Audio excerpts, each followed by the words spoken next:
What is up, my friends? LandfallStarcraft here with another Starcraft II commentary. Today we have a Protoss versus Zerg. Spawning in the north position, we have Doro as the purple Protoss. Now he is ranked number 5,826 on the North American server and 16,243 in the world. While in the south position, we have IMNesTea spawning as the blue Zerg.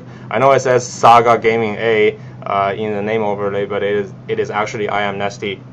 He has so many accounts over the world. He has something like 20 accounts in servers in all regions. But this ranking is from the highest ranking account that I could find. It is 100 in Korea and 760 in the world. So based on the rankings alone, again, I just want to emphasize that based on rankings alone, it does seem that IMNesTea is heavily favored to win this match.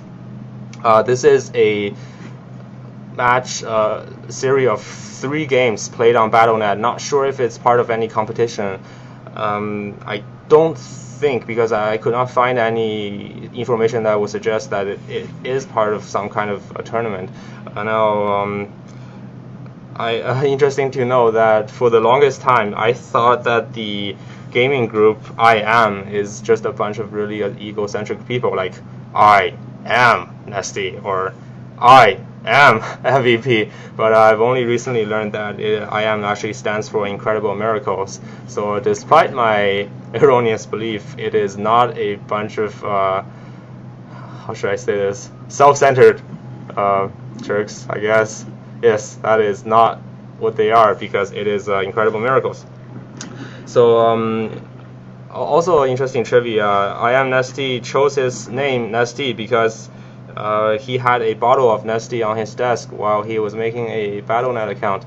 I'm not sure if there are any copyright issues with that, but looks like Nestea did go for a fast early gas. I say fast because from what I've noticed, there is this huge divide between quote-unquote old school Zerg, which is what Nestea is playing, and quote-unquote new school Zerg.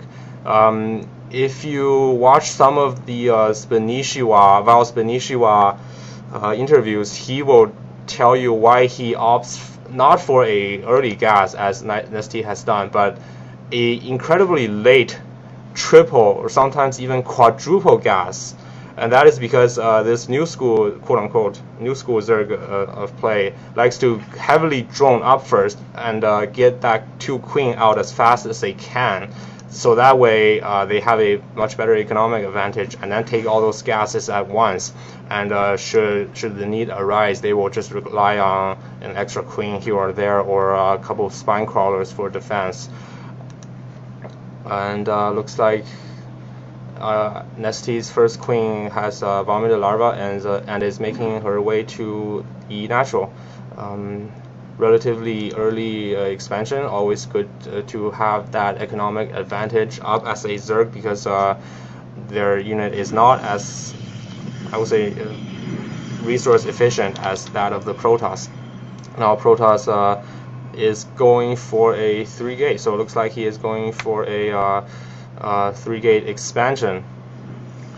Now, does the Zerg know that his opponent has 2 gas? No, he doesn't. Well, he knows that the opponent has at least 1 gas, but depending on the sentry count, a Zerg player should be able to pin his opponent to a certain build. Well, he doesn't have to do it right now because he knows that the Protoss player is expanding, so he doesn't need to be prepared for any sort of early pressure. He could just safely drone up, because he did see that pylon down on the low ground almost always tell you that there is going to be a relatively fast Protoss expansion, but speed is done for the Protoss player. Looks like he is just going to be as pesky as he possibly can, delaying that expansion for as long as possible, definitely throwing the Protoss player off his game a little bit, but not going to go in for the block, instead of just chilling his Zergling over here and perhaps in a better position to send them in for a scout should he need to. Now Roach Warden is done for Nestea, and we have 7 roaches on the way, not cutting drone production altogether. Looks like a standard 7 drone push. That is where you have your drone timed perfectly, or your inject larva rather timed perfectly with your natural larva spawn, and then making seven roaches at once, and just surprise your opponent with that timing. Looks like Protoss player already has a couple of zealot and sentries all going towards the Zerg base. The two armies are clashing right here. There's a stream of reinforcement. Neither player wants to engage because they want to gather their forces for this engagement. And looks like the main Protoss is going to be engaging these roaches, but Zerglings swing around the back. Yes, swing around the back to pick off these unsuspecting sentry, but they are backed up against this wall, and a nice force field trapping almost all of the Zerglings. Zealots over here, very nice, blocking that choke. And yep, just very nice force field, and one sentry does go down. Not sure if this sentry is going to be picked off as well, but looks like the Zerg army has just been completely decimated. Now you got to remember that during that engagement, the two players were on equal worker footing. So definitely, I would say a blow for the Zerg army, because he just lost his entire army and one overlord. But his opponent was resourcing just as fast. And looks like some sentry is going to be caught off guard. He needs to run these Zerglings back here to pick up the sentry, but Stalker's coming in to reinforce. Not sure if who is going to win this battle. It's such a close nail biter. More Zerglings needs to be running to help their friend, but I guess they were a bit too late and not able to pick off this sentry in the red and this other sentry in the orange.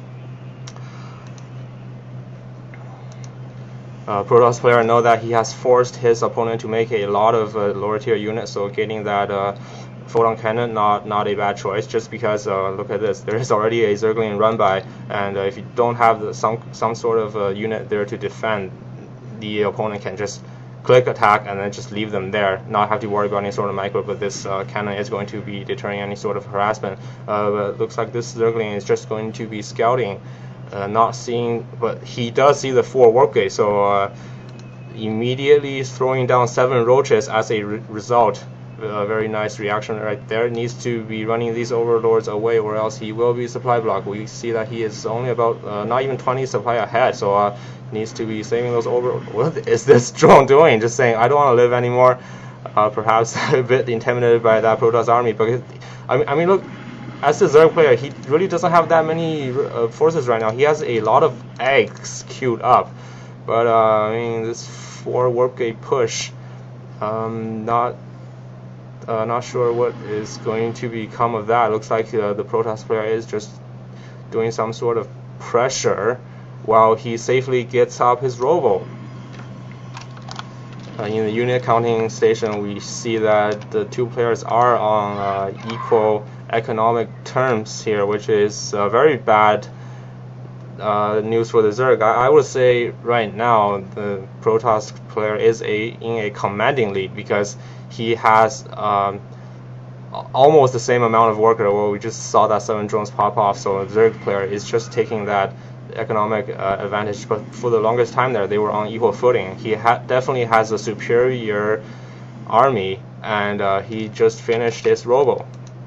But I was expecting some sort of Colossus tech, but just going to be getting that robo for Observer and Immortal, and going to be going for a Twilight Council back here. Yes, and that big scary Protoss ball is moving out again, but this time the Zerg does have some units to deal with that. Looks like going to be hiding an expansion in the top left corner here.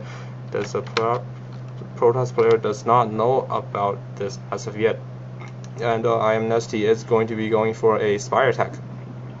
This is the the other I would say distinction between the new school Zerg and old school Zerg, because in the I know in the new school Zerg it's a lot more infestor heavy play, but in the old school Zerg you just rely heavily on those quote-unquote classic unit like Mutas and Roaches, Hydras. Looks like this Protoss ball is going to be pushing here. Is he going to trap these links? No, they're not, but a free kill for the Zergling. Those 4 force fields actually trapping his own units from saving that Immortal from gruesome death. Immortal, definitely not the best unit to counter small light units like Zergling. And IMNesTea being forced on the defensive again. We see that 5 spine crawlers being thrown down.